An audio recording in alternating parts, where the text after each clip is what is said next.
Sa simula ng drama, makikita natin ang ating babaeng bida na ang pangalan ay Ruesyo. Si Ruesyo ay isang top actress, ngunit sa panahong ito ay dumadaan siya sa mababang yugto dahil nasangkot siya sa isang kaso ng drug abuse. Pagkatapos nito, biglang magfa-fast forward ang susunod na eksena at malalaman natin na napatunayang inosente siya sa kasong iyon.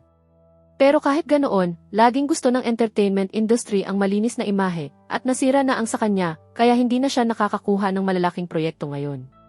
Sa kabilang banda, ang babaeng dating namamayani sa buong industriya ay ngayon namumuhay na lang sa katahimikan at kalungkutan.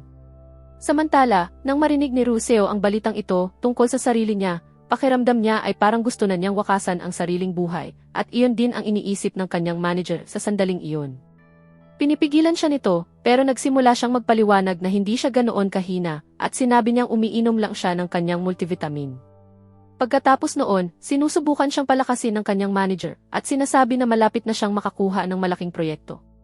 Kinagabihan sa parehong oras, nakita niya ang script ng isang malaking drama sa kamay nito, at inagaw niya iyon, pero palihim siyang pumunta sa banyo at nagsimulang basahin iyon ng tahimik. Ito ay isang sikat na drama na isinulat ng isang kilalang writer, at ang pangalan nito ay Love Hurt. Sa susunod na eksena, nagsimula siyang isipin ang sarili niya na nasa loob ng kwento at labis siyang naging masaya sa kanyang imahinasyon, tuluyang nalubog dito. At iniisip niya sa kanyang isipan na ang role ng aktres na ito ay para lang sa kanya, at kailangan niya itong makuha sa kahit anong paraan.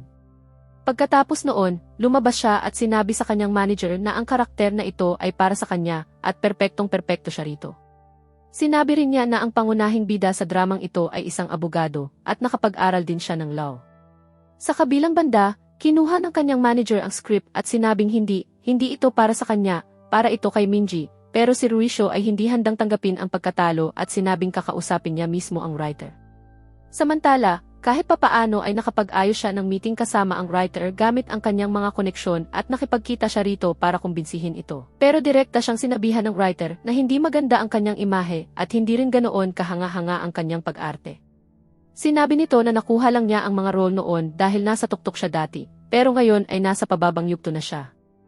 Nang patuloy niyang subukang magpaliwanag ng paulit-ulit, binigyan siya ng writer ng isang kondisyon na halos imposibleng gawin. Kailangan niyang magtrabaho bilang sekretary sa isang law firm sa loob ng ilang panahon, makakuha ng totoong karanasan, at tunay na isabuhay ang role na iyon, at pagkatapos ay saka pa lang siya maaaring isaalang-alang. Sa susunod na eksena, pakiramdam niya ay isang matinding insulto ito kay Ruesyo. Pumunta siya sa chief ng kanyang agency at sinabi kung paano siya nagawang insultuhin ng ganoon. Pero sinabi ni Chief John Suk na kung talagang gusto niya ang role na ito, may mga kakilala siya sa mga law firm at maaari niya itong ayusin para sa kanya. Kaya pumayag si Ruesyo sa kondisyong ito para lang makuha ang role, at pagkatapos ay tinawagan ni Mr. John Suk ang isa sa kanyang mga kaibigan, na chief ng isang malaking law firm, si Attorney Yu, at sinabi rito na si Ruesyo ay isang top actress, at kailangan niya ng training sa kanyang kumpanya sa ilalim ng isa sa kanyang mga abogado. Samantala, nang marinig ito ni Attorney Yu, nalaman niyang isa pala siyang malaking fan ni Ruesyo, at nagsimula siyang mag-isip kung paano niya ito sasalubungin pagdating nito sa kanyang opisina. Pagkatapos noon, iniisip niya kung aling abogado ang dapat makatrabaho nito, at kabilang sa mga iyon sina Attorney Ming at Attorney Muon, pero pareho silang hindi mukhang angkop. Isa ay mama's boy at ang isa naman ay laging nadudurog ang puso kada ilang araw. Kaya sa huli, pinili niya ang top attorney ng kanyang firm para sa trabahong ito, ang ating lalaking bida na abogado, si Jayan, na isa ring bituin sa mundo ng batas, tulad ni Ruesyo sa pag-arte.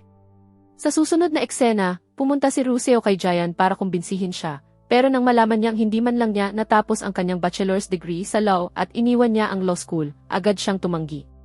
Pero emosyonal siyang pinilit ni Seo Joon-suk at pinaalala sa kanya ang isang insidente 5 taon na ang nakalipas, at matapos marinig ito, naging emosyonal si Jayan at sa huli ay pumayag na rin, kaya napilitan siyang tanggapin ito. Kinabukasan, nang papasok na si Ruesyo sa opisina ng chief, naroon si John Rook na may hawak na baukwet para salubungin siya, pero kasabay nito ay nagtakda na siya ng kondisyon na kung gusto niyang umalis, walang pipigil sa kanya. Ang plano niya ay gawing sobrang istrikto ang lahat para kusa na lang siyang sumuko, at sa wakas ay pumasok na si Ruesyo. Paglabas niya ng elevator, nagulat ang lahat dahil hindi siya mukhang taong pumasok para magtrabaho. Mukha siyang pumunta roon para sa isang modeling photoshoot. Ang paraan ng kanyang pananamit at pagdadala ng sarili ay napabilib pa si Chief John Rook kaya binigyan siya ng isang ingranding pagsalubong, pero nang pumunta siya kay Jayan, hindi man lang siya binigyan nito ng maayos na atensyon. Sa katunayan, mali pa nga ang pagbigkas nito sa kanyang pangalan, at nang marinig iyon, nagulat si Russell na ang isang malaking abogado ay hindi man lang alam ng tama ang kanyang pangalan kahit na magtatrabaho siya sa ilalim nito. Sa susunod na eksena, makikita natin si Russell na isang top actress na umaarte at nagmumodelo gaya ng ginawa niya sa maraming advertisement.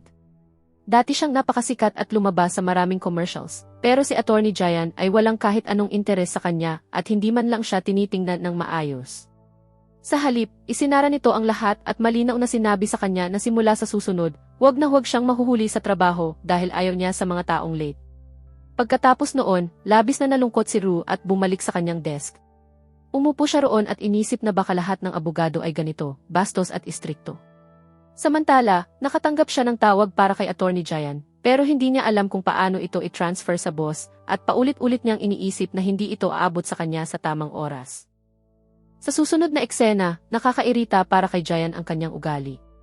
Una niya itong ininsulto at pagkatapos ay binigyan ng ilang files para iskan, pero nahulog niya ang mga iyon dahil suot niya ang napakasikip at maikling damit kaya nahihirapan siyang pulutin ang mga ito. Sa kabilang banda, si Jayan mismo ang kailangang mag-ayos muli ng lahat, at sa huli ay sinabi niya sa kanya na mag-relax na lang siya sa opisina, huwag gumawa ng kahit anong seryosong trabaho, at huwag na ring sumagot ng mga tawag. Pagkatapos noon, dumating ang chief at nagmungkahi na magdaos sila ng welcome lunch para kay Russell. Naging masaya ang lahat, pero tumanggi siya at sinabing abala ang kanyang boss at hindi niya ito maaaring iwan dahil siya ang kanyang sekretary. Samantala, lumipas ang oras at nagsimula siyang magutom, kaya pumunta siya kay Jayan at sinabi na lampas 20 minuto na mula ng oras ng tanghalian. Sa susunod na eksena, simpleng sinabi niya na pumunta na lang siya at kumain, pero nakaramdam ng insulto si Rui. Sinabi niya na hindi pa siya kailanman kumain ng tanghalian ng mag-isa at pag-uusapan siya ng mga tao, natapos na ang kanyang career at mag-isa na lang siya ngayon. Pagkarinig nito, sinabi niya na sige, mag-order na lang siya ng pagkain doon o umalis na lang at pagkatapos ay umalis siya. Nadurog ang kanyang puso at tahimik siyang pumunta at gumawa ng instant coffee. Sa kabilang banda, habang pabalik si Jayan, bigla niyang naalala si Rui at nagpapak pa siya ng pagkain para sa kanya. Sa susunod na eksena, pagbalik niya sa opisina, nakita niya ang maraming kasamahan na nagtipon sa desk ng sekretary at labis siyang nagalit at pinaalis ang lahat. Pagkatapos noon, pinagalitan niya si Rui at sinabi na maaaring sikat siya sa TV, pero hindi ito TV, totoong buhay ito. Kung gusto niyang magtrabaho rito, gawin niya ito ng maayos, kung hindi, sinasayang lang niya ang oras at umalis na lang siya. Sinabi rin niya sa kanya na hindi dapat may pagmamadali o kalat sa kanyang opisina at mula sa susunod, dapat ay mas elegante ang kanyang pananamit. Sa susunod na eksena, sa unang pagkakataon sa kanyang buhay, nakaramdam si Russell ng matinding insulto, kaya pumunta siya sa washroom at sumigaw para ilabas ang kanyang galit. Samantala, narinig niya si Jayan na may kausap sa telepono na sinasabing hindi niya inaasahan na tatagal ang kanyang sekretary, kahit 1 linggo at wala itong pag-asa. Pagkarinig nito, lalo siyang nakaramdam ng dobleng insulto. Pagkatapos noon, sinabi niya sa kanyang manager na ayaw na niya ang role na ito kung kailangan niyang tiisin ang lalaking iyon. Pero sa kabilang banda, habang pauwi siya, may nakita siyang isang shooting scene at naalala niya ang kanyang mga panahong nasa tuktok siya at naisip niya na kahit anong mangyari, mababawi niya muli ang kanyang kasikatan.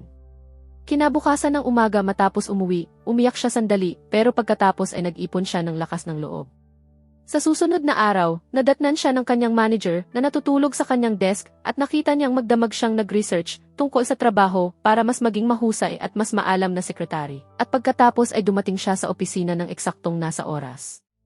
Samantala, pumunta si Jayan para makipagkita sa kanyang kaibigang abogado na si Yugi at mukhang napakalapit ng kanilang pagkakaibigan. Nalalaman na niya na ang kanyang sekretary ay si Rusho pala.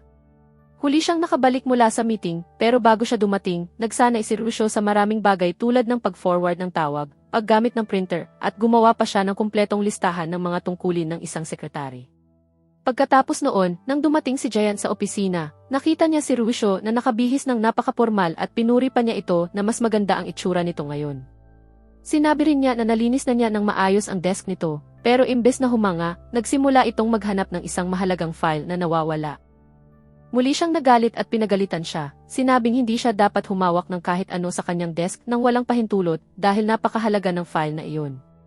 Si Ruseo, na nasasaktan na kahit wala namang kasalanan, ay nasisi na naman at nagtanong kung galit ba siya sa mga babae. Pero sinabi niyang hindi, gusto niya ang mga babae, pero siya mismo ay hindi niya gusto. Sa susunod na eksena, galit siyang pinalabas siya sa kanyang opisina, pero ilang sandali lang, dumating si Atty. Ming at ibinigay sa kanya ang nawawalang file. Sinabing wala siya sa opisina kanina kaya dinala niya ito nang hindi nagpapaalam. Ang file na kinuha niya ay para basahin, at nang makita ito, napagtanto ni Giant na pinagalitan niya si Russell nang walang dahilan. Pagkatapos nito, sa susunod na eksena, makalipas ang ilang oras, tumigil si Giant at sinabing, nasa kanya na ang file, at inisip ni Russell na hihingi na siya ng tawad sa kanya. Pero sa kabilang banda, nagsimula si Giant na sabihin na mula ngayon, huwag na niyang ayusin ang kanyang desk dahil may sistema siya sa pag-aayos nito at ayaw niyang may ibang humahawak dito. Samantala, ipinakita rin sa atin si Yuji sa kanyang opisina kung saan may bagong attorney na dumating ngayon. Sa susunod na eksena, si Mr. Kim iyon at nang makita siya, halatang dati silang magkasintahan. Samantala, kinailangan na ring sumama si Rui sa hapunan kasama ang lahat ng kanyang mga kasamahan dahil iyon ang kanyang welcome party. Binalaan siya ng kanyang manager na huwag uminom ng sobra, pero sinabi niyang kaya niyang kontrolin ang sarili niya. Pero sa kabilang banda, nawala agad ang kanyang kontrol matapos lamang ang 2 baso, at nalasing siya at nagalit, paulit-ulit na tinatawag ang pangalan ni Mr. Giant, sinasabing kapag humarap ito sa kanya, pupunitin niya ito na parang papel. Sa katunayan, inimbitahan din si Giant sa hapunang iyon, pero dahil sa meeting niya sa kliyente, medyo nahuli siya. Sa susunod na eksena, pagdating niya, sabay-sabay ding pauwi ang lahat, at si Russell, na sobrang lasing na, ay lumapit para kausapin siya, pero umatras siya. Sa sitwasyong iyon, tuluyang nasira ang kanyang dignidad, at labis siyang nagalit, iniisip na kung gugustuhin lang nito, sana ay napigilan siya nitong mapahiya, pero iniwasan siya nito. Pagkatapos noon, umuwi si Giant at nalaman natin na si Kim ay kaibigan din pala niya at nakatira sa kanyang bahay at kakabalik lang nito kaya pansamantala itong mananatili roon. Kinabukasan, nag-ipon ng lakas ng loob si Russell at pumasok sa opisina, iniisip na nakalimutan na ng lahat ang nangyari pero labis siyang napahiya dahil paulit-ulit siyang pinapaalalahanan ng lahat tungkol dito at ginagaya pa kung paano siya muntik mahulog sa basurahan. Ngayon, labis na nagalit si Russell kay Giant dahil kaya naman sana niya itong iligtas sa kahihiyang iyon. Samantala, sinabi rin ni Rui kay Giant na maging mabait siya rito dahil mabait naman ito. Sinubukan ni Russell na kontrolin ang sarili at magiliw na binati ang kanyang boss, iniisip na hihingi ito ng tawad, pero sa halip ay sinabi nito na kung hindi siya nalasing at nakontrol niya ang sarili niya, hindi iyon mangyayari, at kung iniisip niyang kasalanan niya ito, hindi kasalanan niya mismo iyon. Naiinis si Russell sa kanya, pero sa araw na iyon, napansin ni Giant ang positibong pagbabago sa kanya dahil mas maayos na niyang ginagawa ang kanyang trabaho kaysa dati, mahusay niyang hinahawakan ang mga tawag at mukhang seryoso at propesyonal. Sa kabilang banda, ipinakita rin si Mr. Jun-suk na inaalala ang mga nakaraan noong una niyang makita ang chief at isinama niya ito sa modeling, iniisip na makakabalik ito ng malakas at palagi siyang may tiwala sa kanya. Samantala, si Ru ay nakaupo sa sasakyan kasama ang kanyang manager at kumakain ng tanghalian at sa oras na iyon ay nakita niya si Giant sa harap niya. Pagkakita ng manager sa kanya, sinabi nitong napakagwapo niya at maswerte siya bilang sekretary, pero hindi nito alam kung anong klaseng sitwasyon ang pinagdadaanan niya. Ngayon, narinig ni Giant ang mga kasamahan sa opisina na nagsasabing hindi kailanman kumakain ng mag-isa si Ru, at kapag wala ang boss ay nagugutom lang siya at saalang ang iniinom, at nang marinig ito, naawa siya. Sa pagkakataong ito, nang dumating siya, tinanong niya kung bakit hindi sila magkasamang magtanghalian, pero nakakain na siya at nagsinungaling na nakadiet siya, kahit na nagulat siya sa pagbabago ng ugali nito. Sa kabilang banda, nagsimulang bumalik sa alaala ni Russell kung paano siya dati laging napapagalitan pero palagi pa rin siyang nakangiti at sinusubukang gawin ng maayos ang kanyang trabaho, at ito ang bagay na nagustuhan ni Giant. Kinabukasan, dumating si Russell na nagmamaneho ng sarili niyang sasakyan dahil ang kanyang manager ay sumali sa military training at hindi siya masamahan. Habang nagmamaneho, nakaranas siya ng maraming hirap. Nagkaroon pa ng traffic dahil sa kanya at may isang pasahero pa na muntik siyang atakihin. Pero sa kabutihang palad, nakarating siya sa harap ng opisina at agad dumating si Giant at pinigilan ang lalaki, pinrotektahan siya na parang isang bayani at tinakot ito gamit ang mga legal na salita. Pagkatapos noon, isinama niya si Rusyo at pinrotektahan, at doon nagsimulang isipin ni Rusyo na baka hindi naman ganoon kasama si Giant tulad ng iniisip niya. Sa araw na iyon sa trabaho, napansin ni Giant na napakalakas ng memorya ni Rusyo at pinupuri rin niya ang sarili niya ng madalas. Pagkatapos noon, habang paalis na siya, inalok niya itong maghapunan kasama siya, pero nag-alala siya at tinanong kung ito ba ay farewell dinner niya, pero sinabi niyang hindi iyon ganoon. Sa susunod na eksena, isinama niya ito sa isang maliit na restaurant kung saan iniisip niyang kaunti lang ang tao at walang makakakilala sa kanya, pero doon, may mga poster pa rin niya na nakapaskil at tinatanggal ng mga tao. Habang pinag-uusapan siya, sinasabi pa nila na isa na siyang laos na bituin. Samantala, napaisip si Jayan na ang kawawang babaeng ito ay siguradong labis ng nasaktan, pero nananatili pa rin siyang matatag. At sinabi niya na sanay na siya sa lahat, sa mga chismis at masasamang komento ng mga tao tungkol sa kanya. Pagkarinig nito, napagaan ang pakiramdam ni Jayan, at habang paalis sila, sinabi niya na bago ang araw na iyon, bilang sekretarya, hindi niya siya tinatanggap, pero simula ngayon, tinatanggap na niya ito. Sabay inabot niya ang kamay niya para makipagkamay. Sa kabilang banda, lumapit si Ruseo, pero muntik na naman siyang matumba. Ngunit sa pagkakataong ito, sinalo siya ni Jayan at sinabing, tingnan mo, sa pagkakataong ito hindi kita pinabayaan. Napaka-romantic ng eksenang iyon kaya medyo kinabahan si Ruseo, at sa sobrang pagkataranta, imbes na makauwi ng maayos, nalimutan pa niya ang daan pa uwi ng gabing iyon. Samantala, pagdating ni Jayan sa bahay, sinimulan siyang asarin ng kaibigan niyang si Kim. Narinig daw nito na may bago siyang sekretarya na napakaganda at isa ring dating sikat na artista. Ngunit sinabi ni Jayan na hindi niya ito kailanman tiningnan sa ganoong paraan. Kinabukasan, masayang pumasok si Ruseo sa opisina. Pero hindi niya alam na mula pa kagabi, nagsisimula na ang mas mabigat niyang pagsubok. Dahil ngayon na tunay na siyang tinanggap ni Jayan bilang sekretarya, sisimulan na rin siyang bigyan ng full-time at seryosong trabaho. At binibigyan siya ni Jayan ng napakahihirap na gawain, kaya ang kawawang si Ruseo ay naupo na lang sa pagod at naiisip na sana hindi na lang siya sumama sa dinner kasama siya. May isang pagkakataon na pakiramdam niya ay gusto na niyang sumuko at iwan ang lahat, pero naaalala niya na kailangan niya ang trabahong ito sa kahit anong paraan. At para doon, handa siyang gawin ang kahit ano, kailangan lang niyang tiisin at malampasan ang 3 buwang ito kahit papaano. Samantala, kinabukasan, sinabi ni Jayan sa kanya na may pupuntahan siyang meeting at kailangan din niyang sumama. Pero dapat ay hindi siya makilala dahil narinig niya na ang kabilang abogado ay isa palang malaking tagahanga niya. Pagkarinig nito, natuwa siya at nagtanong kung dapat ba siyang maglagay ng nunal sa mukha para hindi makilala. Pero sinabi ni Jayan na hindi sapat ang nunal. Pagkatapos nito, si Jayan mismo ang nag-ayos ng itsura niya, binihisan at inayusan siya sa paraang hindi siya makikilala ng kahit sino. Umabot pa sa puntong pati siya mismo ay hindi na makilala ang sarili niya sa salamin. Sa umaga, hindi rin siya pinayagang kumain para hindi niya tanggalin ang disgise. Nagsinungaling pa si Jayan na tumaba siya ng 3 kilo at hindi nakasya sa kanya ang mga damit niya, kaya kailangan niyang manatili sa ayos na iyon. Sa mga panahong ito, para na ring nasa diet ang sekretarya. Pero sa kabilang banda, habang wala si Jayan sandali, dumating ang parehong abogado at kinausap si Ruseo. Doon, nagsimula siyang maghinala. Nakilala pa niya ang liig nito, at dahil sobrang fan siya, pati mga kamay at kuko nito ay napansin niya, kaya lalo siyang nagduda. Sa huling sandali, muntik na niyang tanggalin ang maskara ni Ruseo, pero bago pa niya magawa iyon, dumating si Jayan at sinabing, hindi mo pwedeng hawakan ang sekretarya ko, at hinawakan niya ang kamay ni Ruseo at agad siyang inilayo roon. Pagkatapos noon, naawa rin si Jayan sa kanya, kaya isinama niya ito sa isang restaurant. Doon, umorder siya ng maraming pagkain para sa kanya. Kumain si Ruseo ng walang pagpipigil, at nagustuhan naman ni Jayan ang paraan ng pagkain niya at ang pagiging sweet nito habang nag-uusap sila. Kinabukasan, pumunta si Ruseo sa korte kasama si Lawyer Chin. Doon, todo puri si Lawyer Chin sa sarili niya at ipinakita pa niya ang ilang kaso sa korte. Pero nang dumating na ang oras para ipaglaban ang kaso ni Mr. Chen, natalo siya. Nang makita ito, halos matawa si Ruseo, at naisip din niya na sa law firm na iyon, pagdating sa personalidad at kakayahan, tila walang makakatapat kay Jayan. Samantala, nakakuha si Jayan ng bagong kaso, tungkol sa isang high school na babae. Sinabi rin ni Ruseo sa kanya na kunin niya ang kasong ito, dahil sa narinig niya sa hearing sa korte, tila hindi maganda ang ugali ng babaeng iyon at mukhang maisala talaga. Pero sinabi ni Jayan na kung guilty man siya o hindi, ang hukom lang ang magdedesisyon, hindi siya. At dahil dito, tinanggap niya ang kaso. Sa kabilang banda, nang dumating ang kliyenteng iyon sa opisina para makipagkita, hindi siya maayos makitungo. Ayaw niyang makipagtulungan sa sariling abogado at sa halip ay nagsalita pa siya ng bastos at walang respeto.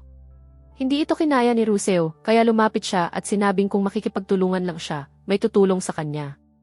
Pero bago pa lumala ang sitwasyon, hinila siya ni Jayan palayo at kinausap. Sinabi niya na kapag ang kliyente at abogado ang nag-uusap, walang papel ang sekretarya roon. At kung gusto niyang magtagal sa larangan ng batas, kailangan niyang isantabi ang emosyon niya. Pagkatapos nito, pinagalitan niya si Russell ng husto.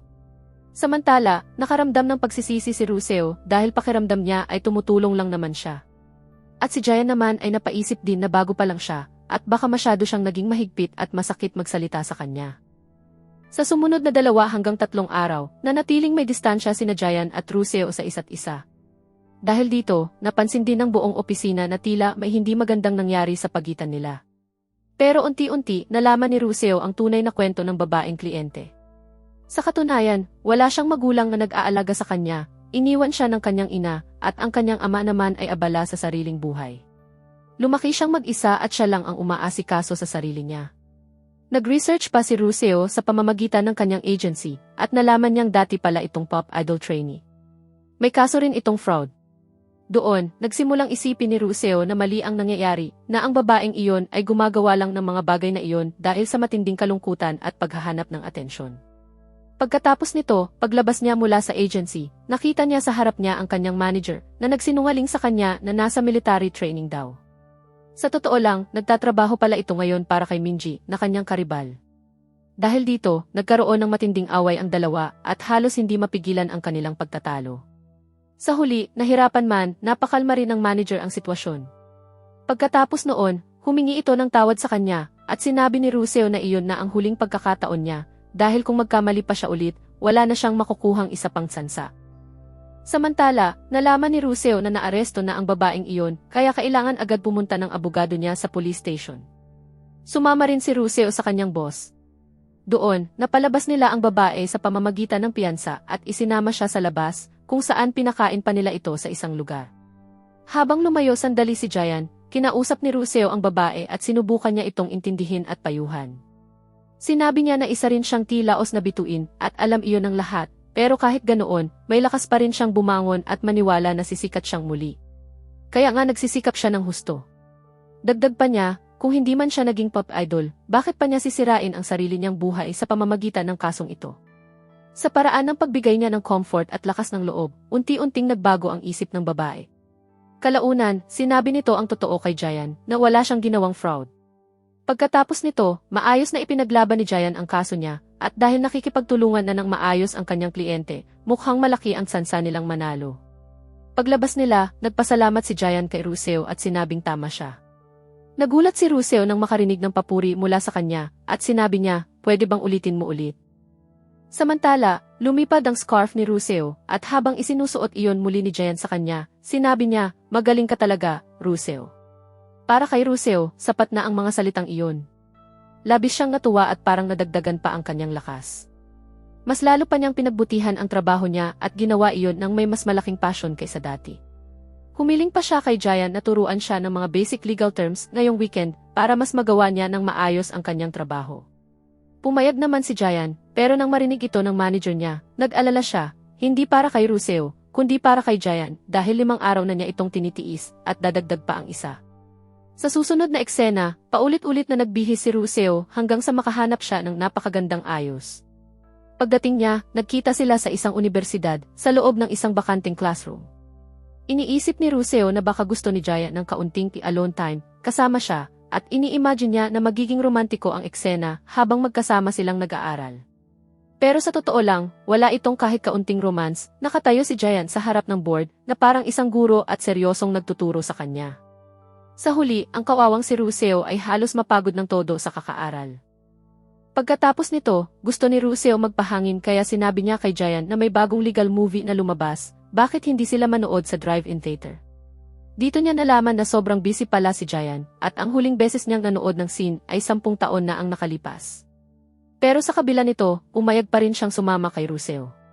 Sa panonood ng legal movie, si Russell ay paulit-ulit na nagtatanong at nag-iisip ng malakas tungkol sa mga eksena para hindi halata na gusto lang niyang makasama siya. Isang pagkakataon, nagdikit ang kamay nila ni Jayan at agad siyang kinabahan. Sinabi niya agad, "Huwag mong isipin na sinadya ko, aksidente lang iyon." Pagkalipas ng ilang sandali, lumabas si Jayan at may isang babae na lumapit sa kanya at nakipag-usap. Nakaramdam ng matinding selo si Russell habang pinapanood iyon. Pagkatapos, tinanong niya si Jayan kung ano ang sinabi ng babae. Sinabi ni Jayan na tinatanong lang siya kung single ba siya para hingin ang number niya, pero sinabi niya na single siya, ngunit hindi niya ibinigay ang number dahil hindi siya available ngayon. Pagkarinig nito, sobrang natuwa si Russell sa loob niya at nawala siya sa kanyang imahinasyon. Nang makita ni Jayan ang reaksyon niya, napangiti siya. Nang makita niya sa unang pagkakataon si Jayan na nakangiti, labis siyang natuwa. Samantala, pagdating ni Jayan sa bahay, agad siyang tinukso ni Kim nang makita nito ang sinihan ticket. Tinanong siya nito kung kanino siya nanood, sa kanyang sekretarya ba na napakaganda. Sa kabilang banda, si Russell ay paulit-ulit ding inaalala ang mga sandaling gumawa si Jayan ng mga espesyal na bagay para sa kanya. At sa kanyang puso, naisip niya na kahit mukhang malamig at istrikto ito sa labas, sa loob ay mabait at mahinahon talaga siya. Kinabukasan, sabay na pumunta sina Jayan at Russell sa isang lugar, at doon nila nakasalubong si Yuji. Inanyayahan ni Yuji si Jayan na mag-coffee kasama siya. Dito, napansin ni Russell na sobrang lapit ni Yuji kay Jayan, alam nito ang lahat ng gusto at ayaw niya, at pati mga alaala nila noong bata pa ay napag-uusapan nila. At habang nag-uusap sila, ilang beses pang napapangiti si Jayan ng bukas at natural. Dahil dito, nakaramdam ng selo si Russell. Iniisip niya na kahapon lang ay siya ang unang beses na nakakita ng ngiti ni Jayan, pero ngayon ay ganoon na lang siya kalapit sa ibang babae. Pag alis nila roon, sinabi niya kay Jayan, bakit kang humingiti ng sobra? Kahapon lang sinabi mo na maganda ka raw tingnan kapag ngumingiti ka. Pero pagkatapos nito, sinabi pa niya na kahit ang ngiti ay maihangganan, huwag kang masyadong umiti sa iba. Nagulat si Jayan sa sinabi niya at hindi na lang umimik, pagkatapos ay umalis na rin. Pagdating ng oras ng pahinga, sinabi niya kay Russell na pwede na siyang umuwi. Kaya umalis si Russell ng may attitude, hindi man lang nagpaalam. Samantala, ikinuwento niya ang nangyari sa kanyang manager. Sinabi naman ng manager, bakit ka ba nag-iisip ng ganyan? Pwede siyang umiti sa kahit sino, makipagkaibigan sa kahit sino. Na-inlove ka ba sa kanya? Dagdag pa nito, kung hindi mo siya gusto, bakit ka nagsiselos? Si Russell mismo ay hindi rin maintindihan ang sariling damdamin. Kinabukasan, dumating ang isang bagong kliyente kay Jayan, isang babaeng may kaso ng stalking mula sa ex-boyfriend niya. Ayon sa kanya, palagi siyang hinaharas nito, pumapasok sa bahay niya, at kahit noong magkasama pa sila, nilalagyan daw nito ng sleeping pills ang inumin niya para ma-access ang phone at mga gamit niya. Nang marinig ito, labis na naapektuhan si Russell. At nagsimula rin siyang maalala ang mga panahong siya mismo ay na-frame sa isang drug abuse case. Pag-uwi ni Jayan sa bahay, sa pag-uusap nila ng kaibigan niyang si Kim, nalaman niya ang katotohanan tungkol sa nakaraan ni Russell. Isang makapangyarihang chief na si Mr. Lee pala ang nagtanim sa kanya ng drug case dahil tinanggihan niya ito at bilang paghihiganti ay sinira nito ang kanyang reputasyon. Bagamat napatunayan siyang inosente, tuluyan ang nasira ang kanyang imahe sa industriya. Pagkarinig nito, labis na naawa si Jayan kay Russell. Mas lalo niyang naunawaan kung gaano kabigat ang pinagdaanan nito sa kabila ng pagiging masigla at palabiro niya sa panlabas. Mula kinabukasan, naging mas maayos at mas mahinahon ang pakikitungo niya kay Russell sa opisina kaysa dati. Kinabukasan din, pinapunta niya si Russell sa bahay ng parehong kliyente. Ngunit pagdating nila roon, may ex-boyfriend ng babae na nagtatago sa ilalim ng mesa at bigla silang inatake nito. Sa huling sandali, dumating si Jayan at tulad ng isang bayani, iniligtas niya si Russell at piprotektahan sila pareho. Pagkatapos ng insidente, labis na natakot si Russell. Pinakalma siya ni Jayan at sinabi na naaresto na ang salarin at wala na siyang dapat ikatakot. Sa paraan ng kanyang pagsasalita, tila sinasabi rin niya na ang biktima ay hindi dapat manatiling nakayuko sa takot o kahihiyan, kailangan niyang magpatuloy ng may taas noo. Sabi rin niya na ang taong nag-frame sa kanya ay habang buhay mabubuhay sa kahihiyan. Sa insidenteng iyon, nagkaroon ng maliit na gasgas sa liig si Jayan. Dahil dito, si Russell mismo ang naglagay ng gamot sa kanya. Ngunit habang sobrang lapit nilang dalawa, pareho silang nakaramdam ng awkward at hindi maipaliwanag na kaba. Pagka-uwi nila, nagpasalamat si Russell sa kanya, at si Jayan naman ay nagpasalamat din sa kanya dahil sa pag-aalaga niya sa sugat nito. Kinabukasan, si Russell ang unang nakatanggap ng mensahe mula kay Jayan. Sinabi nito na malalate siya ng isang oras at dahil malamig ngayon, magsuot siya ng makapal at mainit na damit. Pagdating niya sa opisina, napansin agad ni Jayan na maraming nagbago sa desk ng sekretarya niya. Lahat ay naging kulay pink. Sinabi ni Russell na binigyan naman siya nito ng permiso na magsuot ng makukulay na damit, kaya naisip niya na dahil spring na, bakit hindi niya gawing makulay ang paligid.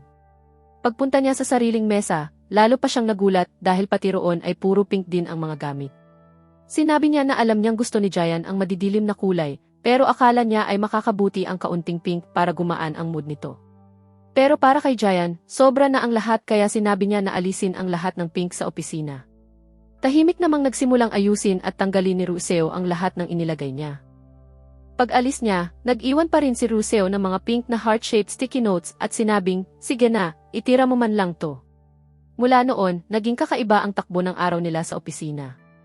Hindi sila direktang nag-uusap pero lahat ng instructions at sagot ay dumadaan sa mga heart-shaped sticky notes. Unti-unti itong naging nakakaaliw at sa huli, nag-ipon sila ng maraming notes na naging parang alaala ng isa't isa. Samantala, si Ruseo ay unti-unting nahuhumaling kay Jayan. Minsan, habang kumakain ng dalandan, sinasabi pa niya sa sarili, "Mahal niya ako, hindi niya ako mahal," na parang naglalaro ng emosyon. Nang isinama siya ni Jayan sa korte, lalo siyang humanga sa kanya. Ang paraan ng pagdepensa nito ay sobrang kumpiyansa, parang isang pangunahing bida sa drama. Dumating din si Prosecutor Yujay at sinubukan ni Ruseo na agawin sandali si Jayan para sa lunch upang hindi sila makita ni Yujay. Pero nakita pa rin sila nito, kaya sinabi ni Yujay kay Jayan na may mahalaga siyang sasabihin at isang sikreto na kailangang pag-usapan nila sa lunch. Dahil dito, pinapunta ni Jayan si Ruseo pabalik sa opisina at sumama siya kay Yujay. Sa sandaling iyon, parang nadurog ang puso ni Ruseo. Labis siyang nagselos at hindi niya maitago ang lungkot niya. Sa katunayan, si Yujay ay kailangang mag-usap tungkol sa isang kaso, at sa kasong iyon ay magkalaban sila, siya bilang prosecutor at si Jayan bilang defense attorney. Pagkatapos ng kanilang pag-uusap, agad umalis si Jayan dahil nag-aalala siya kay Ruseo kung kumain na ba ito. Nang makarating siya, sinabi niya na may 20 minuto pa sila at sabay niyang inanyayahan itong mag-lunch. Pero si Ruseo ay nakatayo roon na puno ng galit at sinabing babawiin na niya ang lahat ng heart-shaped sticky notes dahil hindi naman pala niya nagustuhan ang mga iyon. Hindi maintindihan ni Jayan kung bakit ganoon kalakas ang reaksyon niya, kaya tinanong niya kung bakit siya nakatitig sa kanya. Sumagot si Ruseo na ang mga mata ng isang aktres ay dapat maganda at ang kanya ay sobrang ganda, napakaganda na pati kamera ay nahihipnotismo at pati siya ay ganoon na rin ngayon. Sa gabi, muli siyang sinubukan ni Jayan kausapin at tinanong kung nagtatampo ba siya dahil hindi natuloy ang kanilang lunch. Sumagot siya, "Ang Article 17 ng Konstitusyon ay nagbibigay sa akin ng karapatan sa privacy at maaari ko itong itago." Pagkarinig nito, labis na humanga si Jayan dahil naalala pa niya ang mga legal na artikulo. Pagkatapos noon, tinanong niya si Jayan ng isang makabuluhang tanong, kung ang pelikulang napanood niya, kasama siya, at ang napanood niya 10 taon na ang nakalipas, alin sa dalawa ang mas maraming alaala para sa kanya. Pinuri ni Jayan pareho at dahil doon, labis siyang nagalit si Ruseo. Tinawag niya itong timin at galit na umalis habang sumisigaw. Samantala, naghapunan ang lahat ng mga kasamahan ng araw na iyon. Inisip niya na syempre, hindi darating si Jayan, hindi naman ito dumadalo noon pa. Pero ngayong gabi, siya mismo ang unang nakaupo roon at syempre dahil kay Ruseo.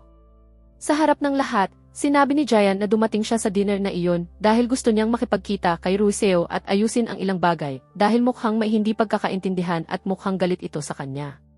Lahat ay nagulat at nagtaka kung may nangyayari ba sa pagitan nilang dalawa. Si Ruseo mismo ay nabigla rin at hindi niya inasahan na sasabihin iyon ni Jayan sa harap ng lahat. Sinabi ni Jayan, "Sabihin mo ng harap-harapan sa lahat, galit ka ba dahil hindi natuloy ang launch, dahil binigyan kita ng sobrang dami ng trabaho, o dahil hindi kita pinayagang mag-decorate ng opisina ng pink? Kung sasabihin ng nakararami na ako ang mali, tatanggapin ko iyon. Pero kung ikaw ang mali..." Napako na lang sa gulat si Ruseo sa kanyang sinabi. Para maiwasan ang usapan, sinabi na lang niya na wala namang ganoon, nagiging sensitive lang siya ngayon dahil gutom na gutom siya. At habang sinasabi iyon, nagsimula siyang kumain ng pagkain.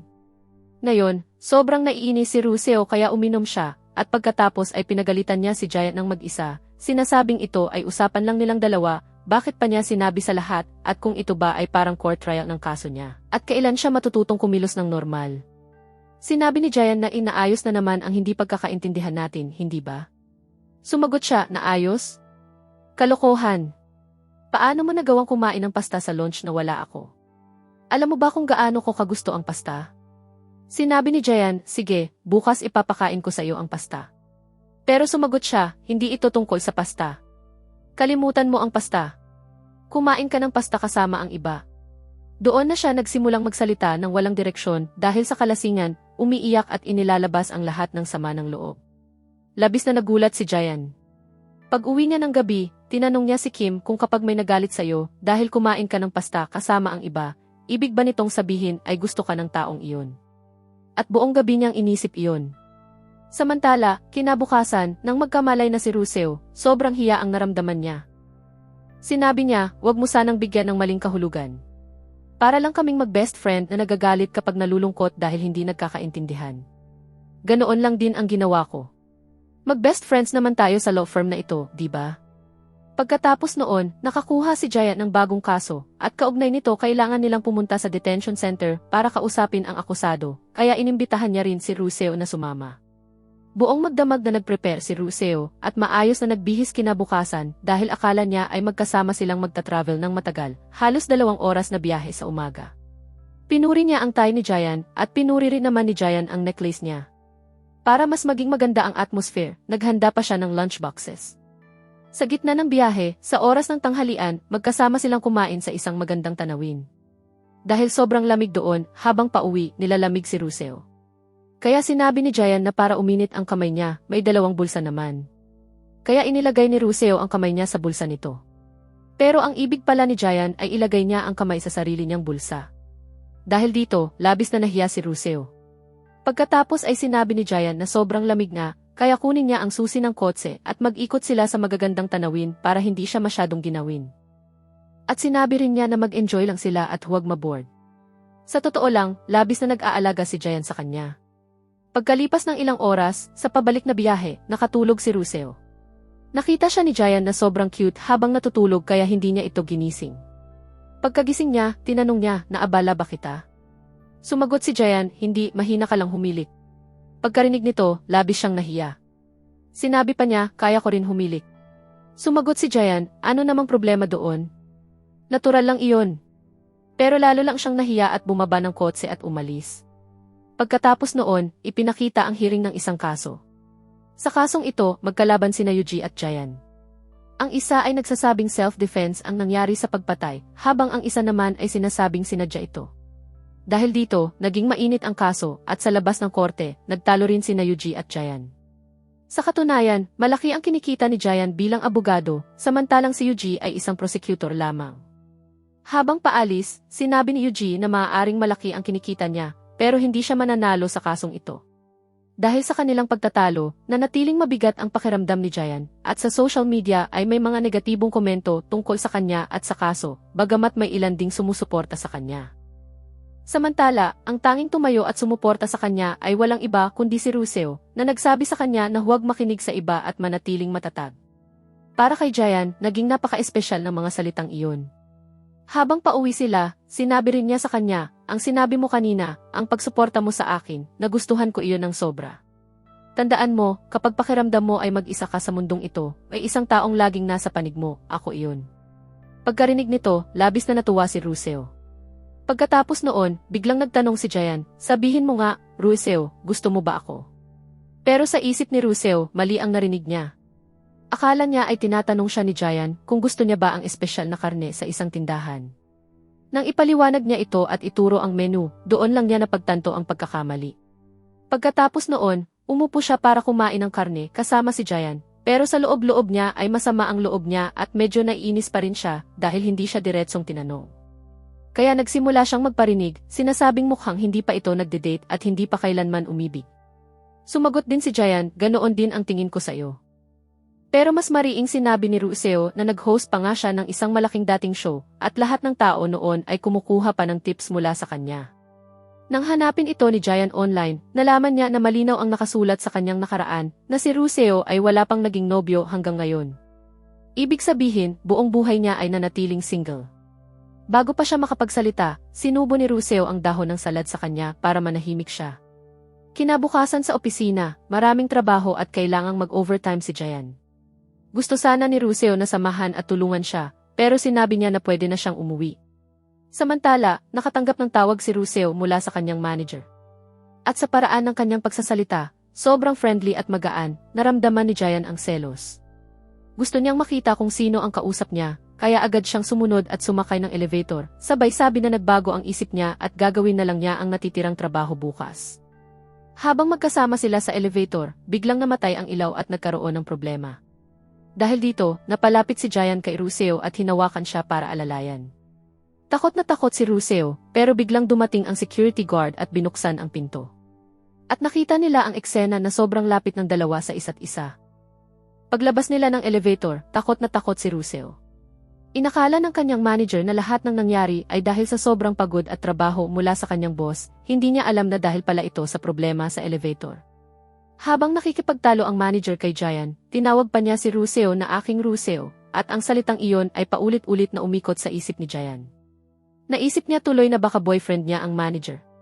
Kinabukasan, tinanong siya ni Giant tungkol dito. Sinabi niya na inakusahan daw siya ng boyfriend niya na pinapahirapan niya si Ruseo sa trabaho. Sumagot si Ruseo na hindi ito boyfriend at hinding-hindi magiging ganoon, kausin niya lang ito. Hindi niya maipaliwanag ng buo ang tungkol sa manager dahil lihim ang kanyang career at upcoming project, kaya hindi niya ito sinasabi kahit kanino. Makalipas ang ilang sandali, kumalat sa opisina ang chismis na may nakita raw ang security guard na 2 tao mula sa kanilang kumpanya na may romance sa loob ng elevator at tugma raw ang description sa itsura ni Giant at Ruseo. Labis na nag-alala si Ruseo at mariing itinanggi na hindi sila iyon. Sinabi naman ng iba na imposible iyon dahil palagi naman daw silang nag-aaway. Pagkatapos nito, kinailangan ni Giant pumunta sa isang crime scene para maghanap ng ebidensyang makakatulong sa kanyang kaso at sumama rin si Ruseo sa kanya. Sa loob ng bahay na iyon, may panganib na naghihintay, may biglang umatake kay Giant mula sa likuran at nasugatan siya. Pero kahit sugatan, nagawa pa rin niyang mahuli ang lalaki at ipaaresto sa pulis. Labis na nag-alala si Ruseo para sa kanya at nang makita niya ang dugo, napaiyak siya. Pinakalma siya ni Giant at sinabing hindi naman ganoon kalala ang sugat niya, kaya magpakalma siya at umuwi na lang dahil baka puntiryahin pa siya ng media sa police station. Pero hindi pa rin umuwi si Ruseo at naghintay sa labas ng police station. Nang makalabas si Giant, isinama niya ito sa ospital habang tinatakpan ang mukha niya. Nagpasalamat si Giant sa pag-aalaga niya, pero sinabi niya na hindi para sa kanya iyon, para sa sarili niya iyon dahil pakiramdam niya ay mali na iniwan niya itong mag-isa sa gitna ng panganib. Bago sila maghiwalay, pinapinky promise niya si Giant na hindi siya magtatrabaho buong araw at magpapahinga para sa sugat niya. Kinabukasan sa opisina, nakaupo si Ruseo kasama ang manager at naroon din si Giant. Sinabi niya na sobra siyang natakot at kung tinamaan daw sa ulo si Giant, baka hindi na ito nakaligtas. Mabuti na lang at sa katawan lang ito tumama. Pagkatapos nito, si Ruseo at ang manager ay nagsimulang asarin si Giant. At sinasabi pa nila na matalino siya at panalo sa mga kaso, pero hindi siya pisikal na malakas, at lahat ng iyon ay biro lang para asarin siya. Nang mapansin ni Ruseo na nagiging weak point niya ito, pagdating niya sa opisina ay binigyan niya siya ng inumin. Pag-inom ni Giant, sinabi niya, energizing potion to, mas gumaan ba pakiramdam mo? Biglang nagalit si Giant at sinabing, kung hindi ka titigil sa mga ganitong sinasabi, kakasuhan kita ng personal defamation case. Doon na napaisip si Ruseo na baka kailangan na talagang tigilan ang kalokohan. Samantala, nagpatuloy ang hearing ng parehong kaso. Ipinaglaban ito ni Giant ng napakahusay at sa huli, nahuli niya sa kanyang mga argumento ang tunay na salarin, umamin ang isang lalaki na hindi ang babae ang pumatay kundi siya mismo. Sa ganitong paraan, nanalo si Giant sa kaso at natalo si Yuji. Binabati siya ng lahat, pero makikita sa mukha ni Giant na wala siyang kasiyahan. Sinabi ni Ruseo, dahil nanalo ka, tara kumain tayo. Kaya sabay silang umalis at kumain sa isang lugar. Habang nasa labas, napansin ni Ruseo na malungkot ang mukha niya at inisip niya na baka dahil natalo si Yuji kaya siya ganito. Pag-uwi nila, sinabi ni Giant sa kanya, noong araw na inilagay mo ang kamay mo sa bulsa ko, kung giniginaw ka, laging bukas ang bulsa ko para painitin ang kamay mo. Dagdag pa niya, parang gusto kong gawin ang maraming bagay para sa'yo, pero hindi ko rin maintindihan kung bakit ganito na lang ako nag-aalala sa'yo. Para kay Ruseo, sobrang romantic ng mga salitang iyon kaya paulit-ulit niya itong iniisip. Hindi siya makatulog ng maayos at halos sigurado na siya ng 50% na gusto siya ni Giant. Kinabukasan, may nakita siyang baukwet sa kanyang desk. Akala niya ay baka magpo-propose na si Giant, pero ang totoo ay galing iyon sa iba bilang pagbati sa pagkapanalo ng kaso. Dahil dito, nadismaya siya. Samantala, sa presentation, habang nagsasalita si Giant, si Ruseo naman ay nasa sarili niyang imahinasyon, iniisip niya na baka i-arrest siya ni Giant sa kasong pag-ibig at hindi na tumitigil ang kanyang mga pantasya. Inaasahan niya buong araw na magpo-propose ito, pero nang walang nangyari, umuwi siyang malungkot. Para makalimot, uminom siya, at kapag nalalasing siya, lagi siyang gumagawa ng mga bagay na hindi niya kontrolado. Ngayon, tinawagan niya si Jayan at sinabi, hindi na ako makapaghintay pa, at hindi na ako magpapanggap na mahirap maabot. Sinabi niya sa tawag, sa isip ko, gusto kita, at gusto ko ang confession mo. Nagulat si Jayan sa narinig niya, hindi niya maunawaan kung paano niya nasabi ang ganoon kalaking bagay. Sa kabilang banda, lasing si Ruseo at bigla siyang nakaramdam ng matinding hiya pagkatapos ng sinabi niya. Kinabukasan, paggising niya, naalala niya ang lahat at labis siyang napahiya. Sa unang pagkakataon, halos ayaw na niyang lumabas.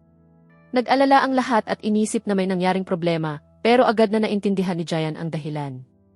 Nagsimula siyang magsaliksik tungkol sa kanya at nalaman niya mula sa isang interview na ang hiling ni Ruseo sa pag-ibig ay ang magkaroon ng confession na nakasulat sa isang handwritten love letter. Dahil dito, sinubukan din ni Jayan na gumawa ng love letter para sa kanya sa pinakaromantikong paraan. Pero kahit mahusay siya sa legal na dokumento, hindi siya marunong gumawa ng love letter. Pagkatapos noon, pumunta siya sa parehong chicken shop kung saan sila minsang kumain ng magkasama. Doon din dumating si Ruseo na naaalala siya. Nakilala siya agad ni Jayan kahit pilit niyang tinatakpan ang sarili. Tumakbo si Ruseo pero hinabol siya ni Jayan at nahuli rin niya ito. Pagkatapos ay dinala niya ito sa isang park at sinabi, pakiusap, huwag kang mahiya.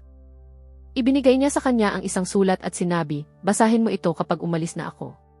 Pagbukas niya ng sulat, puro mga puso lang ang naroon at may simpleng nakasulat na, let's date. Napahinto si Ruseo sa kanya at sinabi, since settle ko ang proposal mo, tinatanggap ko. At sa wakas, naging mag-boyfriend at girlfriend na sila. Nagkasundo silang magkita sa gabi para sa dinner date. Samantala, nakita ni Jayan na biglang bumagsak sa labas si Prosecutor UJ. Dinala niya ito sa ospital dahil kaibigan niya ito at kailangan niya itong alagaan, kaya siguradong malilate siya. Agad niya itong ipinaliwanag kay Ruseo at sinabing, bukas na lang tayo mag-date. Pagkatapos ay umalis siya at ipinagkatiwala kay Kim na samahan si UJ. Kinabukasan sa opisina, nalaman ni Ruseo na mula nang maging boyfriend niya si Jayan at Chief, binago nito ang kanyang posisyon at inilipat siya sa ilalim ni Mr. Chin dahil sa tingin nito ay masyado siyang pinapahirapan ni Jayan. Inakala ni Ruseo na pipigilan ito ni Jayan pero hindi niya ito pinansin. Si Mr. Chin ang kadalasang humahawak ngayon ng mga divorce cases. At sa araw na iyon, nalaman ni Ruseo na may darating na aktres sa meeting, isang taong dati niyang malaking karibal. Sa pagitan nila, palaging may rivalry at ayaw ni Ruseo na makita siyang nagtatrabaho sa law firm na iyon. Kaya pagdating ng oras ng appointment ng aktres, umalis agad si Ruseo sa opisina. Una, sinubukan niyang magtago sa likod ni Jayan para hindi siya makita. Pero kalaunan, nagdesisyon siyang umalis na lang ng opisina para maiwasan ang gulo. Sa parehong oras, nakalimutan ng aktres ang isang bagay at nagkaharap sila ng face-to-face sa labas ng elevator. Pinag-initan siya ng aktres at sinabing siguradong napasok na naman siya sa isang kaso kaya siya nandito sa law firm. Sinabi rin nito na wala nang may interes sa kanya, kaya huwag na siyang magtago ng mukha. Dahil dito, labis na naapektuhan si Ruseo. Ayaw na sana niyang sumama sa date, pero naisip ni Jayan na bilang boyfriend, kailangan niyang ayusin ang mood ng girlfriend niya, kaya pumunta siya sa bahay nito. Natuwa si Ruseo nang makita siya dahil sa sorpresa. Dinala siya ni Jayan sa isang date kung saan ipinakita niya ang mga bituin sa langit. Sinabi niya, hindi ako magaling sa dating at wala akong experience, pero susubukan ko. Gagawin ko ang lahat para maging masaya ka lagi sa akin. Samantala, tinanong siya ni Ruseo, Jayan, gusto mo ba talaga ako o kasama mo lang ako dahil sa confession ko? Pinigil niya ito habang paalis at sinabing, mahal kita. Hindi lang basta mahal, sobrang mahal kita. Kinabukasan, kinausap ni Ruseo si Seo at nag-request siyang mailipat muli sa opisina ni Jayan. Bago pa pumasok sa opisina, dumaan muna si Jayan sa korte, kung saan sinabi ni Yuji na gusto siyang makipagkita sa gabing iyon para uminom at pumayag siya. Pagbalik niya sa opisina, masaya siya nang makita ang girlfriend niya. Si Ruseo naman ay nag-book na ng isang romantic dinner table.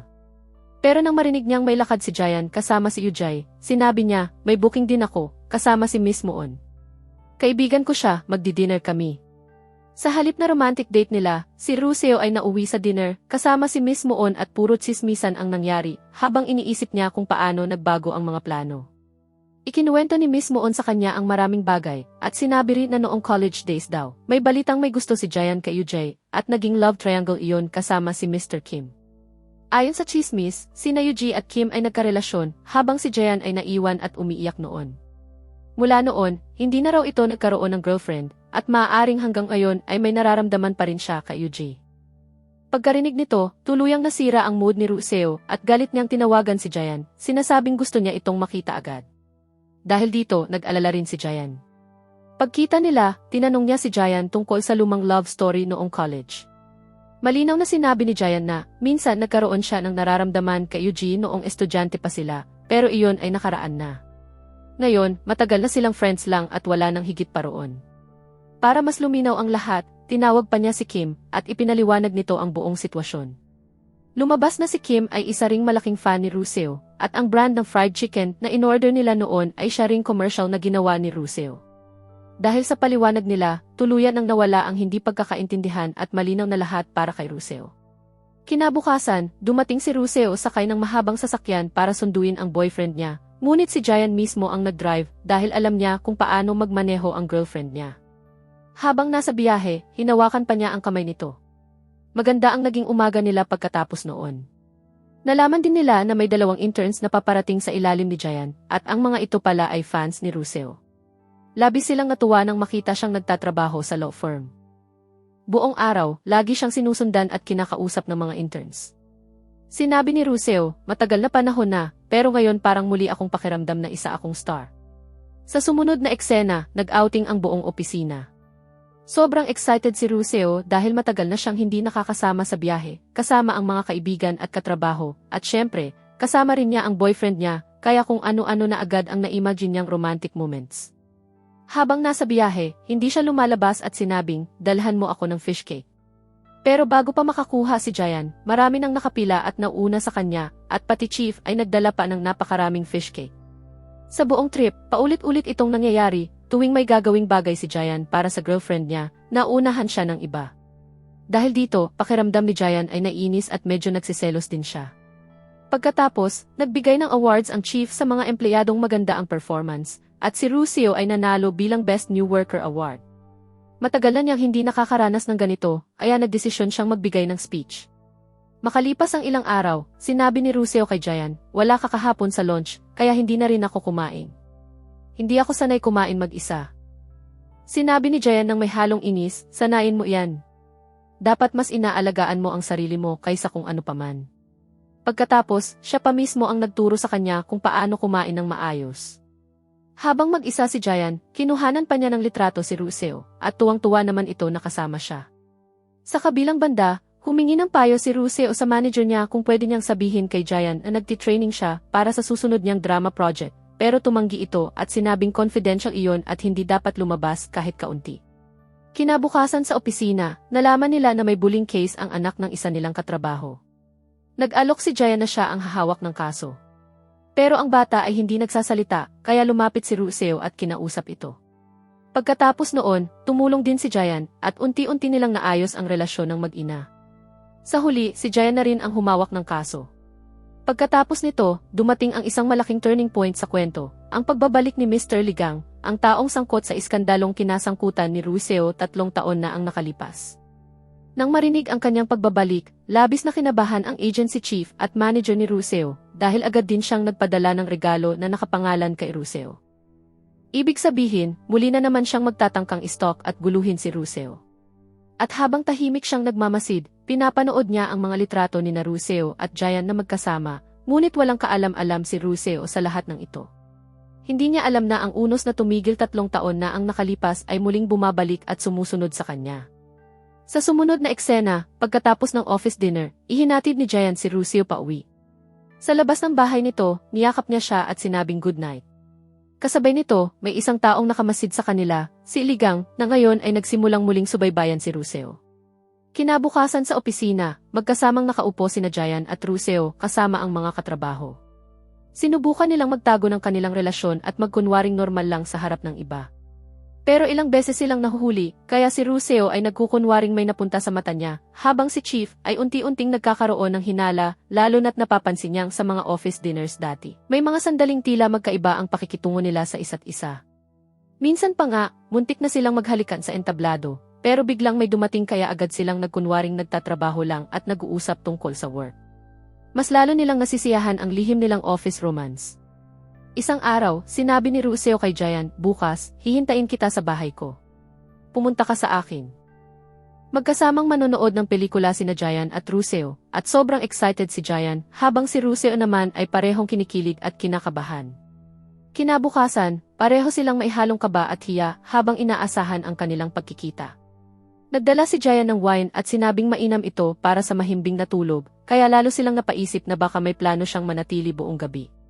Pagkalipas ng ilang sandali, napagtanto nilang hindi matutuloy ang panonood ng pelikula dahil nasira ang DVD player at dinala ito ng manager para ipaayos.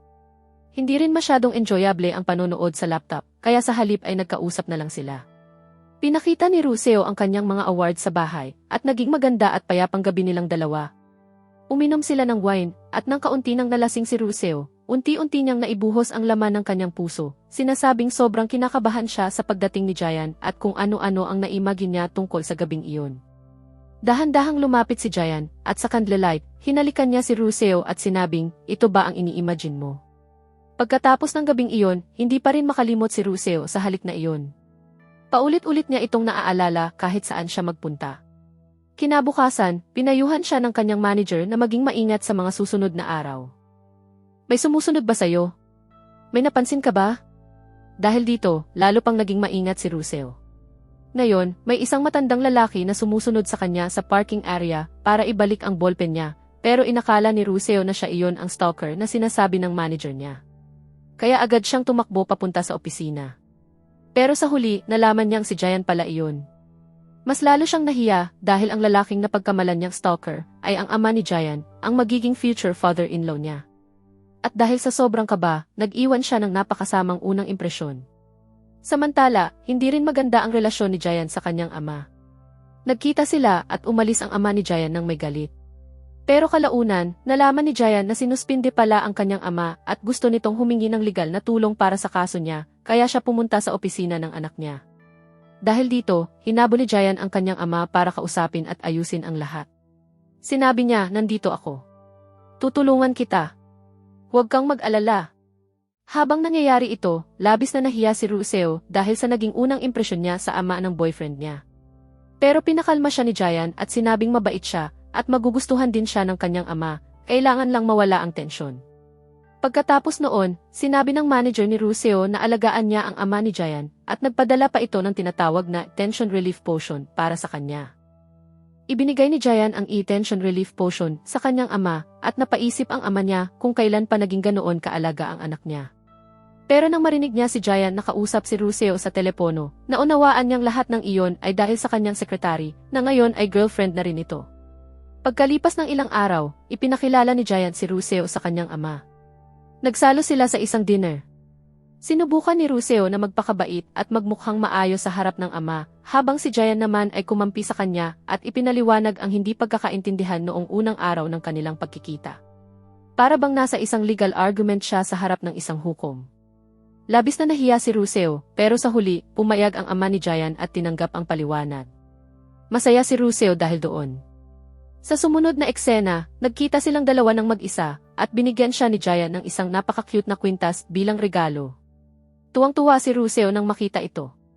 Pagkatapos noon, ihahatid sana siya ni Giant pauwi. Habang nasa biyahe, napansin ni Ruseo na may sasakyang sumusunod sa kanila, at agad ding nakaramdam si Giant na may mali. Biglang humarang ang sasakyan sa harap nila at pinahinto sila. Bumaba mula rito si Ligang. Nang makita siya, labis na natakot si Ruseo, ngunit lumabas si Giant ng kotse at hinarap siya para kausapin ito. Sa isang banda, sobrang takot si Ruseo, habang si Ligang naman ay paulit-ulit siyang tinititigan na parang may kakaibang intensyon.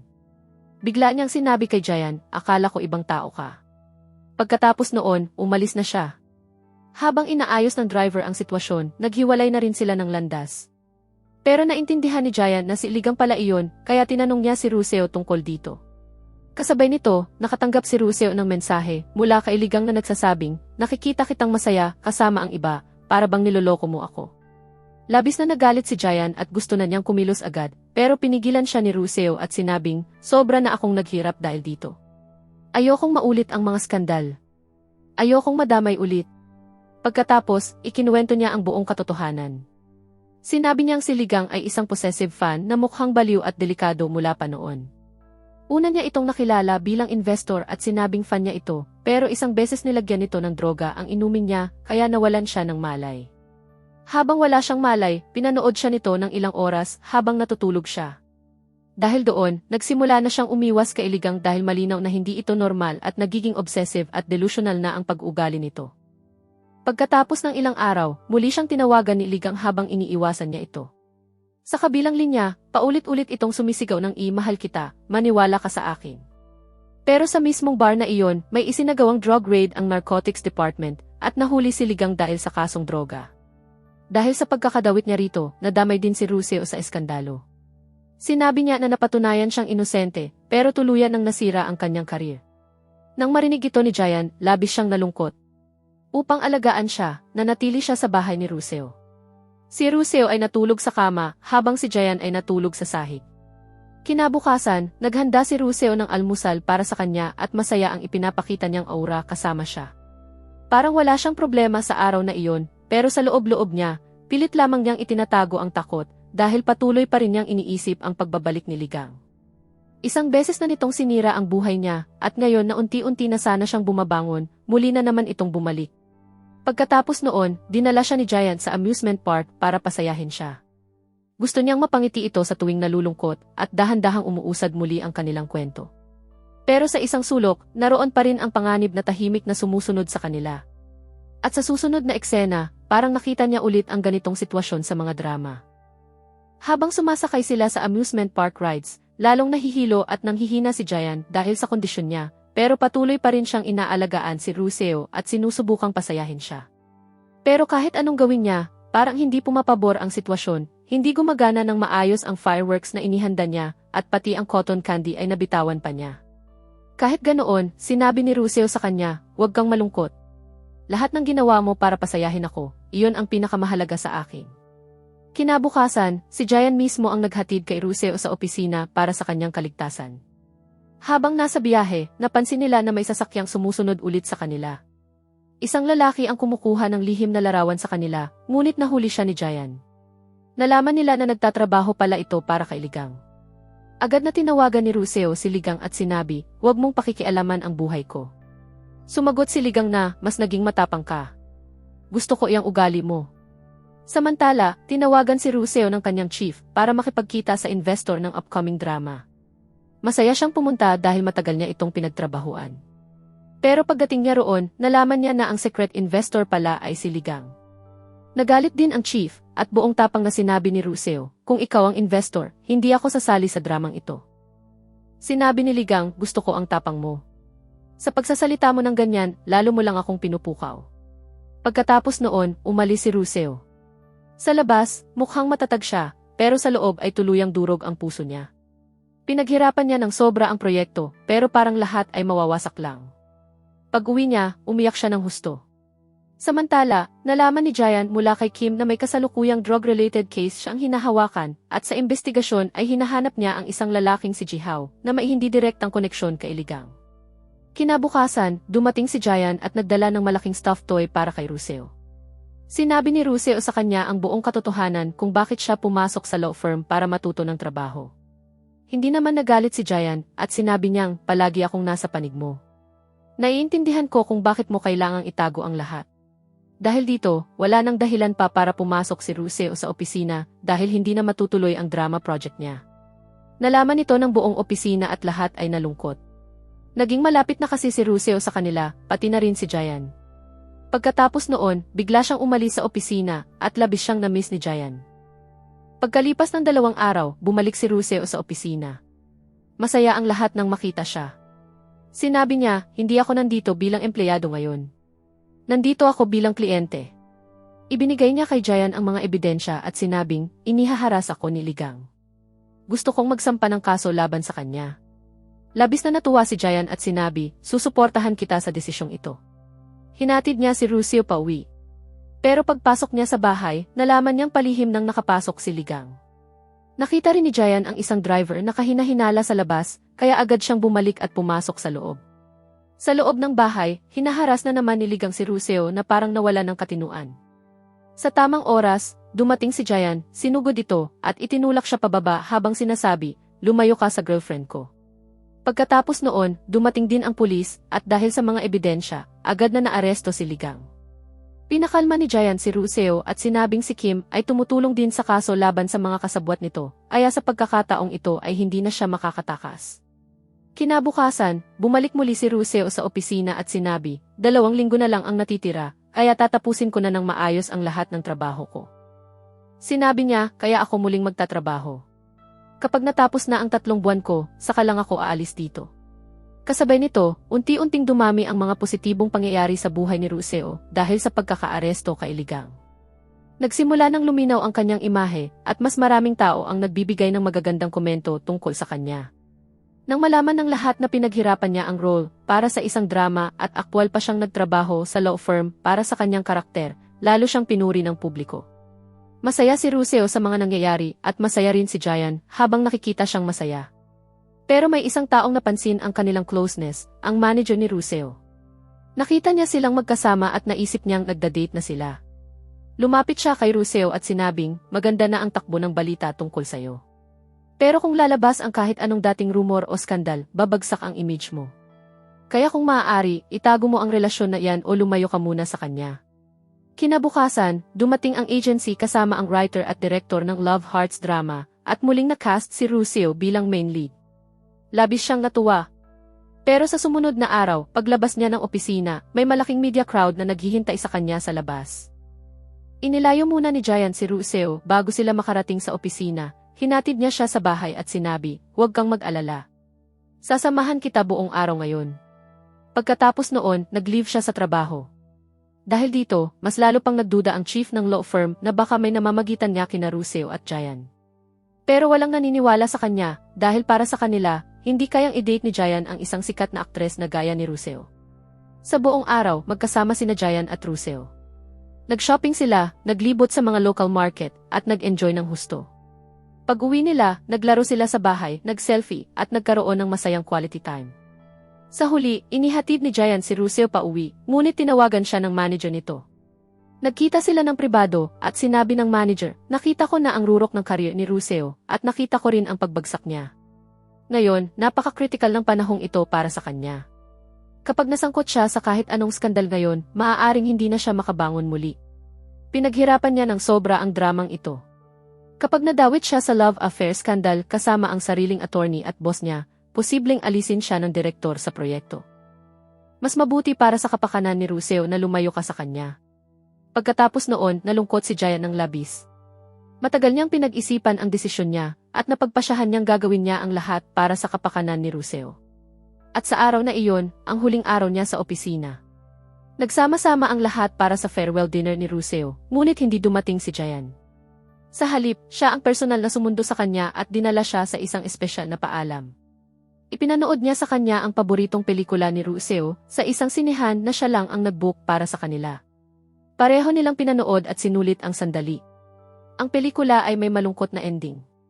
Paglabas nila, sinabi ni Jayan, "Katulad ng ending ng pelikulang iyon, kung saan bumalik ang babae sa sarili niyang mundo, ikaw rin ay isang prinsesa, babalik ka sa mundo mo. At ako, mananatili sa sarili kong mundo." Sa likod ng mga salitang iyon, ipinahihiwatig niya ang hiwalayan, pero hindi niya sinabi ang totoong dahilan na ginagawa niya ito para protektahan siya. Lumuluhang nagpaalam si Ruseo sa kanya at umalis si Jayan. Kinabukasan, nalaman din ng manager ang nangyari. Nalungkot siya, pero alam niyang ito ang mas makabubuti para kay Ruseo. Pagkatapos noon, bumalik si Ruseo sa opisina upang linisin at ayusin ang kanyang desk. Ngayon, ganap nang nagbago ang kilos ni Jayan. Malamig na siya, parang hindi na niya kilala si Ruseo, tulad noong unang araw pa lang nila magkakilala. Dahil dito, labis na nasaktan si Ruseo at umiiyak siya ng husto. Sa kabilang banda, ganoon din si Jayan, kahit gaano siya nagpapakatatag, sobrang miss na miss niya si Ruseo. Nalaman din niya na muling nagkabalikan sina Kim at Yuji. Inaya pa nila siyang tawagin si Ruseo para uminom, pero sinabi niya, "Naghiwalay na kami." Pagkatapos noon, pinanatili ni Jayan ang sarili niyang abala sa mga kaso para hindi niya maisip si Ruseo. Pero kahit ganoon, tuwing makikita niya ang mukha nito sa mga billboard o balita, hindi niya maiwasang maluha. Samantala, si Ruseo ay patuloy na tumatanggap ng malalaking proyekto. Muli siyang sumisikat, at natanggap niya ang kanyang dream drama na nagsimula na ang shooting. Patuloy ding sinusubaybayan ni Jayan ang lahat ng balita tungkol sa kanya. Sa ganitong paraan, konektado pa rin siya sa kanya, pero hindi sila nagkikita ng personal. Pagkatapos noon, may isa pang problema na dumating sa buhay ni Jayan. Nalaman niya na ang huling kaso na kanyang hinawakan, kung saan ipinakita niyang inosente ang isang kriminal, ay talagang tunay na may kasalanan. Sa kabilang banda, isang lalaking may mental disorder ang umamin ng murder ng mali dahil may tunay na salarin na nag-frame sa kanya at ginawa siyang fall guy. Samantala, sa shooting ng drama ni Ruseo, may eksenang breakup na kailangan niyang umiyak ng todo. Inakala ng lahat na sobrang galing ng acting niya dahil napaka-realistic, pero ang totoo, ang iniisip niya ay ang sariling breakup nila ni Jayan. Pagkatapos noon, nalaman ng dating attorney chief na nasa labas ng korte ang shooting location ng drama ni Ruseo, kaya nagpunta sila para sana makita siya. Masaya si Ruseo nang makita sila at kumustahin ang lahat. Doon niya, sa hindi direktang paraan, nalaman na si Jayan ay kasalukuyang humahawak ng isang kaso kung saan pinipilit niyang patunayang inosente ang isang taong maaaring may kasalanan talaga. Dahil dito, labis na nag-alala si Ruseo para sa kanya. Samantala, si Jayan ay nakipagtalo sa chief attorney dahil pakiramdam niya, makakasira ito sa image ng law firm kung ipagpapatuloy niya ang kaso. Pero sinabi ni Jayan, kahit alam kong ganito, kung mananahimik ako at hindi ipaglalaban ang kasong ito, hindi ko kailanman mapapatawad ang sarili ko at pagsisisihan ko ito habang buhay.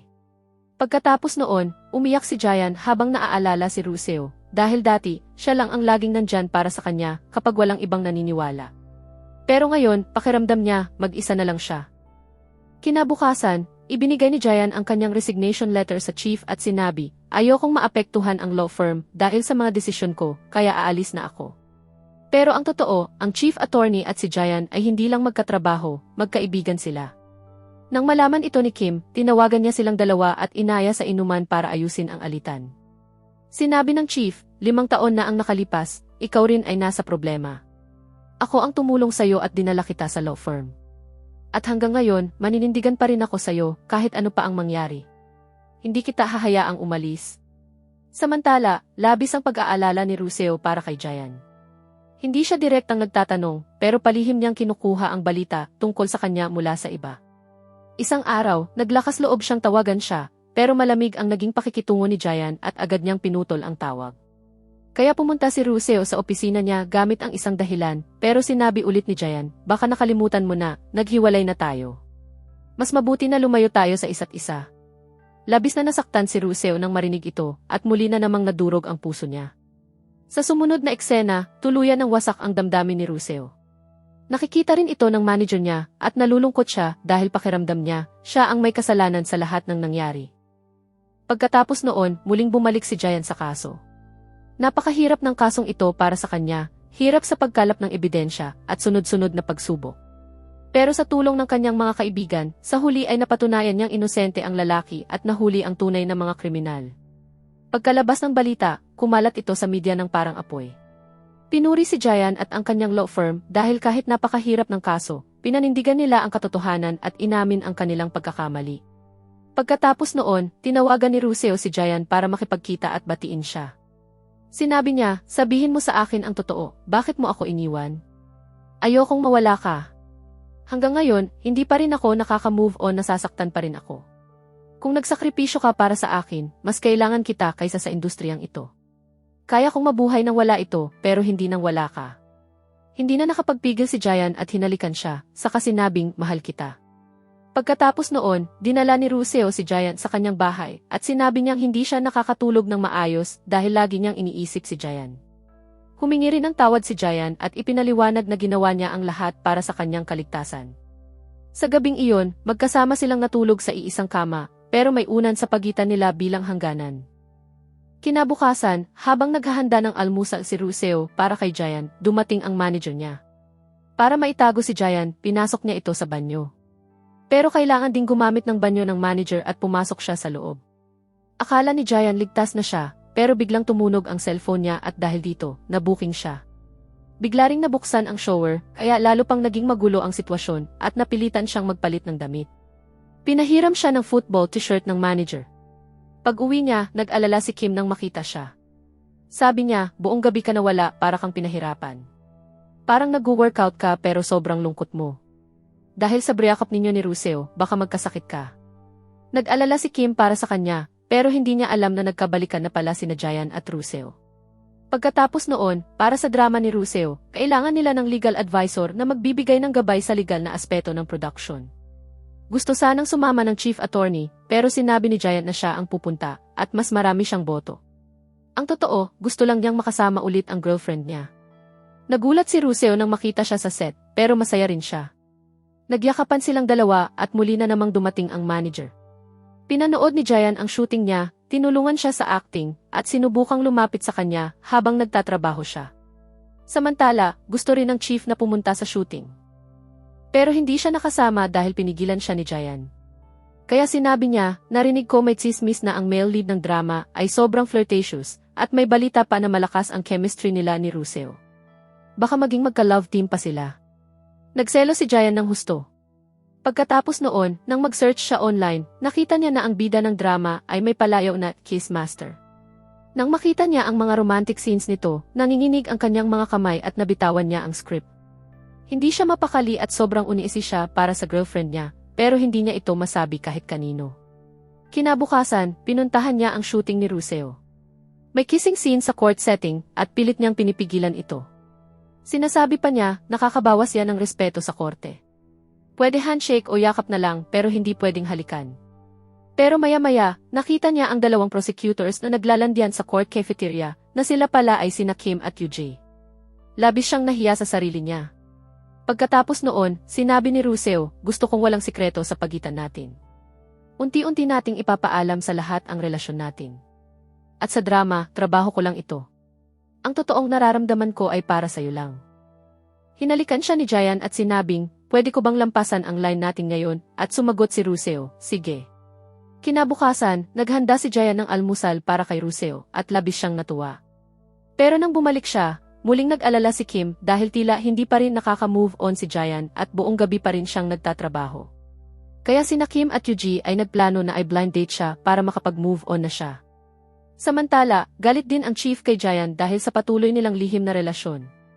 Tinawagan si Jayan ng mga kaibigan para magkita, pero sinadya nilang magpadala ng blind date girl sa lugar. Sa parehong oras, dumating din si Russell at nagalit nang makita ang sitwasyon. At ang babae sa blind date ay tila nagkagusto rin kay Jayan. Hinila ni Russell si Jayan sa isang tabi at galit na sinabi, bakit ka ba sobrang charming? Bakit ang lakas ng personality mo? Kaya lahat ng babae nahuhulog sa'yo. Nai-insecure ako. Natutuwa naman si Jayan habang nakikita ang selos niya. Pagkatapos noon, nag-live si Russell. Sa live stream, tinatanong niya si Jayan at sinasagot niya agad. Kinuha niya ito sa live call at doon niya nalaman na boyfriend niya pala si Jayan, kaya sobrang saya niya. Pagkatapos noon, kinailangan ni Russell na mag-shoot sa ibang bansa sa loob ng isang buwan. Nagkaroon ng distansya sa pagitan nila, pero nanatili silang konektado sa tawag at lagi nilang sinasabi sa isa't isa ang lahat ng nangyayari sa araw nila. Hindi inakala ni Jayan na magiging ganito siya ka-deep at ka-crazy sa pagmamahal, mula sa isang seryosong attorney, naging parang teenager na umiibig ng sobra. Isang araw, nabalitaan niya sa news na may kumakalat na chismis na secret dating daw si Russell at ang male lead ng drama niya. Nasaktan siya ng kaunti pero sinabi ng mga kasamahan niya na puro chismis lang iyon. Sa totoo lang, hindi masyadong naapektuhan si Jayan, pero si Russell ay sobrang natakot. Nang makabalik siya, hindi sumasagot si Jayan sa mga tawag niya, kaya inakala niyang galit ito. Pero pag uwi niya sa bahay, nagulat siya, may surprise si Jayan para sa kanya. Sinalubong siya nito at sinabing, handa ako sa kahit anong skandal. Buo ang tiwala ko sa'yo. Walang balita ang makakasira sa akin. Pagkatapos noon, si Russell naman ang nagdala kay Jayan sa shopping. Pinili niya ang pinakamahusay na suit para sa kanya at pinasuot ito. Dinala niya siya sa isang red carpet event at doon sa harap ng maraming tao, inamin niya. May boyfriend ako. Siya si Attorney Jayan. Wala na siyang pakialam sa mga chismis o skandal. Buong tapang niyang ipinakita ang pagmamahal niya sa mundo at ipinagmalaki si Jayan. At doon nagtapos ang kwento sa isang masayang ending.